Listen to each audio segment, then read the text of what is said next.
Bienvenidos a un nuevo vídeo de mi Cinexin. Hoy vamos a hablar de la misteriosa muerte de Juan Pablo I. La muerte de Juan Pablo I es uno de esos episodios que, aunque ocurrieron hace décadas, siguen generando preguntas y teorías. Albano Luciani, conocido como el Papa de la Sonrisa, y sí que es verdad, porque en todas las fotos que se le hicieron sale siempre sonriendo, fue elegido sumo pontífice el 26 de agosto de 1978. Pero su pontificado fue tan breve como enigmático. Apenas 33 días después, el 28 de septiembre, fue encontrado sin vida en su cama. Desde entonces, la muerte de Juan Pablo I ha sido objeto de debates, investigaciones y hasta de películas. Juan Pablo I llegó al papado con una imagen humilde y cercana. Su estilo contrastaba con el de sus predecesores y muchos vieron en él un soplo de aire fresco para la Iglesia. Sin embargo, su repentina muerte truncó cualquier posibilidad de implementar cambios significativos. Como os decía antes, la mañana del 29 de septiembre de 1978, la hermana Vincenza, una de las religiosas que lo asistían, encontró al Papa muerto en la cama. Según el comunicado oficial del Vaticano, falleció de un infarto agudo de miocardio. Tenía tan solo 65 años, tan solo para ser un papa, me refiero. Lo curioso es que no se le realizó una autopsia, lo que alimentó diversas teorías sobre las verdaderas causas de su muerte. En realidad a los papas, a todos, cuando mueren, mejor dicho, a ninguno se les realiza ningún tipo de autopsia, simplemente se les embalsama o se les hace los ritos que se les tenga que hacer y ya está, no existen autopsias para los papas. Pero en este caso es bastante extraño que no se hiciera porque no era como cualquier otra muerte de papa, que como ahora recientemente, ¿no? que desgraciadamente ha fallecido el líder de la Iglesia Católica, el Papa Francisco, que se sabía, estaba enfermo, era mayor y no es necesario hacer la autopsia. En el caso de Juan Pablo I, un hombre de 65 años, que aparentemente, pues bueno, sí tenía dolencias, pero no de extrema gravedad, y que después de 33 días durmiendo en la cama parece muerto, es bastante extraño que no se realizase ninguna investigación ni tampoco autopsia. Claro, también es cierto que puede ser simplemente que no exista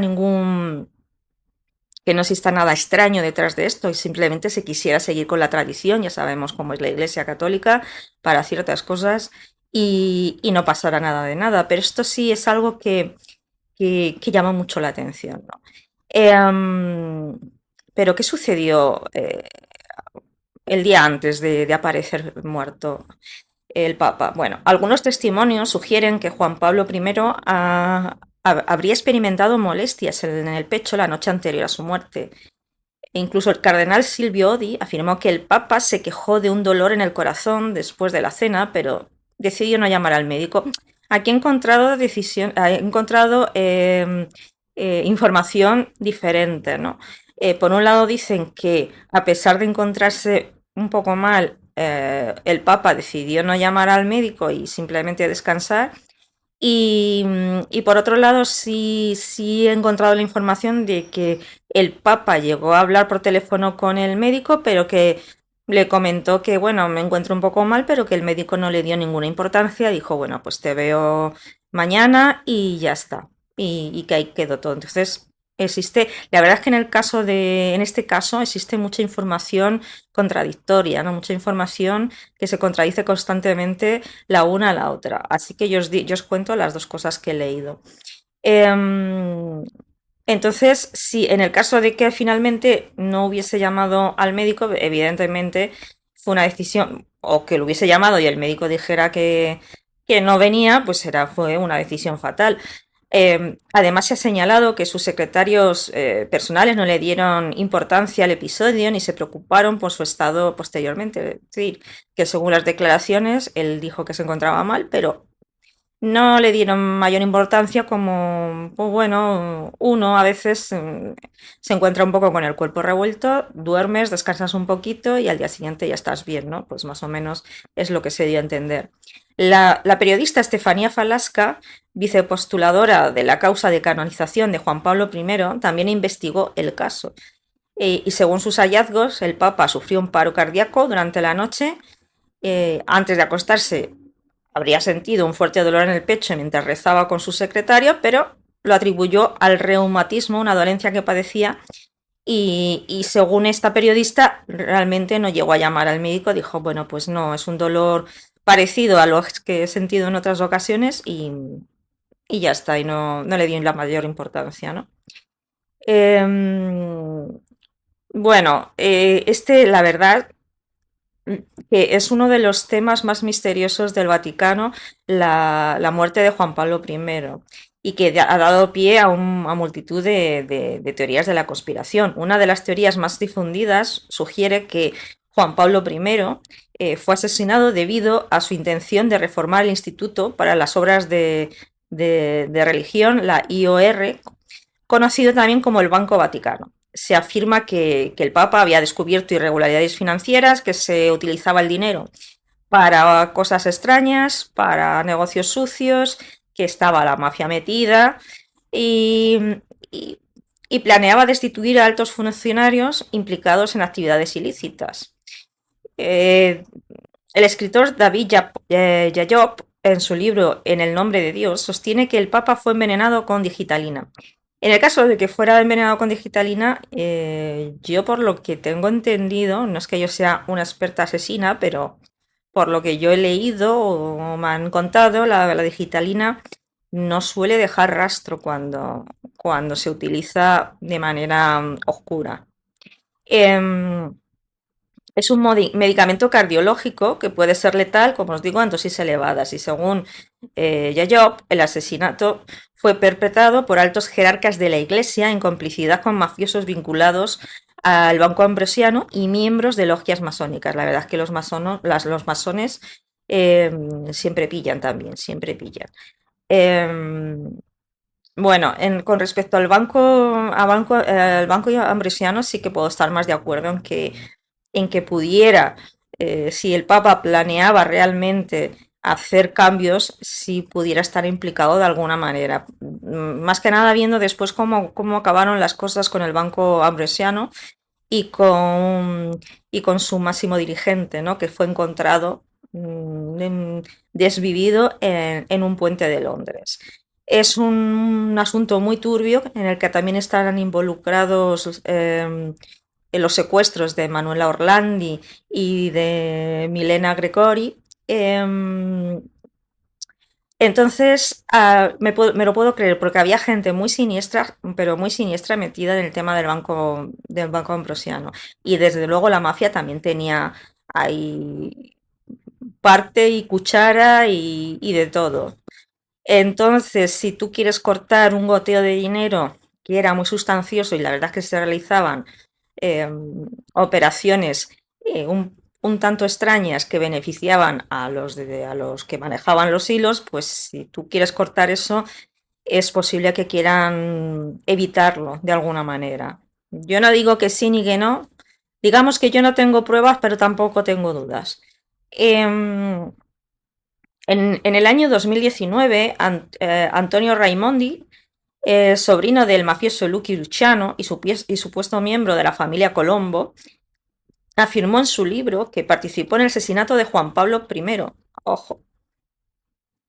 Según Raimondi, su primo, el arzobispo Paul Marcinscu es un tipo muy, muy, muy siniestro que está siempre cuando hay un punto oscuro, había un punto oscuro en el Vaticano, siempre aparece el nombre de Marcinscu. Ahí lo dejo. Era el entonces presidente del Banco Vaticano, lo reclutó para envenenar al Papa con una mezcla de Valium y cianuro. El motivo habría sido evitar que el pontífice expusiera un fraude financiero masivo que involucraba a altos funcionarios vaticanos y empresas estadounidenses y también a la mafia. Esto lo meto yo, pero es que era así. La mafia estaba hasta las cejas involucrada en asuntos financieros turbios con el Vaticano, y esto se sabe.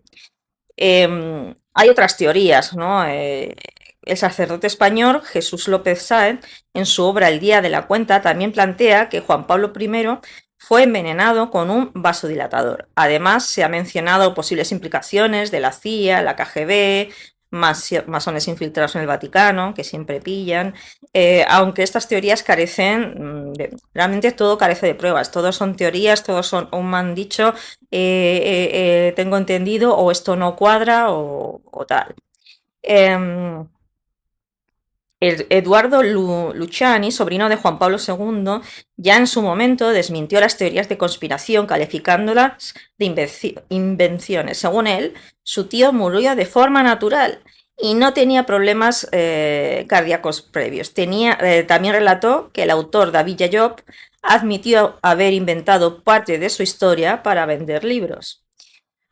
Por su parte, el periodista John Conwell, en su libro Como un ladrón en la noche, concluyó que la muerte del Papa fue natural, atribuido a una combinación de estrés, problemas de salud y falta de atención médica adecuada. Eh, es lo que os digo. Aquí cada uno que pudo realizar su investigación la realizó, algunos de manera honesta y otros de manera no tanto, sino que tenía otros intereses más allá de dar a conocer la verdad de lo que pudo suceder.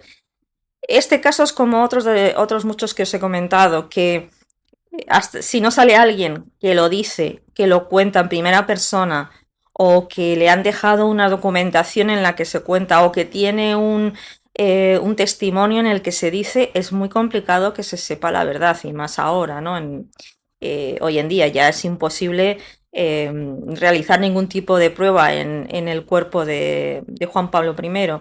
Y, y por otro lado, pues nunca el Vaticano jamás va a reconocer que formó parte de una conspiración, aunque ahora ya no tengan nada que ver con aquello. Recordemos que los años 80 fueron los años donde el Vaticano tenía una mayor influencia internacional y estaba mezclado en temas, digamos, que no te esperas que esté mezclado un Estado como el Vaticano, que se supone que es la sede del catolicismo, que tienen que hacer el bien, que tienen que proteger la fe católica, etcétera, etcétera, ¿no? No te esperas que estén metidos en asuntillos un poquito extraños. Y que haya conspiraciones también un poquito tenebrosas. Entonces, aquellos años eran los años más duros, donde del Vaticano no salía absolutamente nada, porque no era como, es una monarquía absoluta realmente, y no salía ni un pelo de lo que allí se estaba realizando ni de lo que allí se cocía.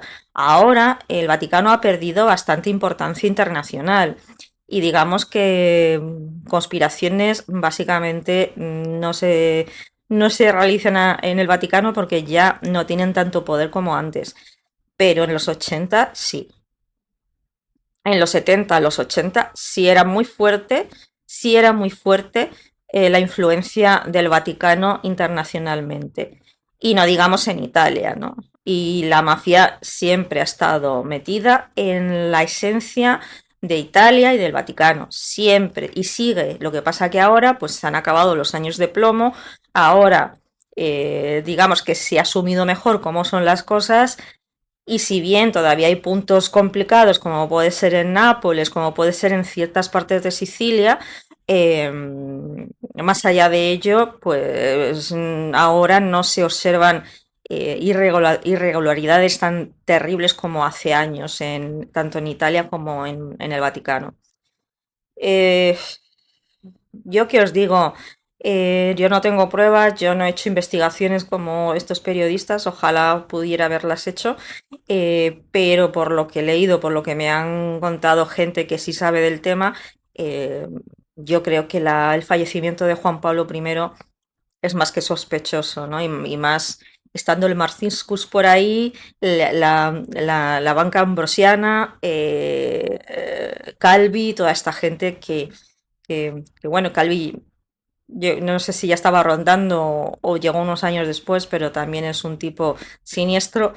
Pues si Juan Pablo I pretendía cambiar todo aquello, es más que probable que intentaran evitarlo de todas las maneras. Y ya os digo, siendo un estado tan cerrado en aquel entonces, donde nadie iba a meter cucharas y ellos decían esto se hace así, pues las cosas se hacían así y ya no había nada más que hablar. Se podía ocultar un asesinato perfectamente, en el caso de que hubiese sucedido. Nunca lo sabremos. La iglesia realmente pide perdón, descubre alguna cosita por aquí, otra por allá, pero en el fondo siempre sigue siendo la misma. Sabia nueva, a lo mejor solamente hubiese entrado con Juan Pablo I. Y Juan Pablo II simplemente fue un gran relaciones públicas, pero dentro de la iglesia no realizó grandes cambios, ¿no? Eso ya sería otro tema, otro vídeo y demás. No sé, me gustaría saber qué opináis vosotros, si os parece sospechosa o no os parece sospechosa la repentina muerte de Juan Pablo I. Dejadme en los comentarios, por favor, darle al like porque os olvidáis y hay más visualizaciones que likes y entonces pues así no avanzamos nunca jamás. Espero que este vídeo guste y que os suscribáis si no lo habéis hecho. Y nada, nos vemos en un próximo vídeo. ¡Chao!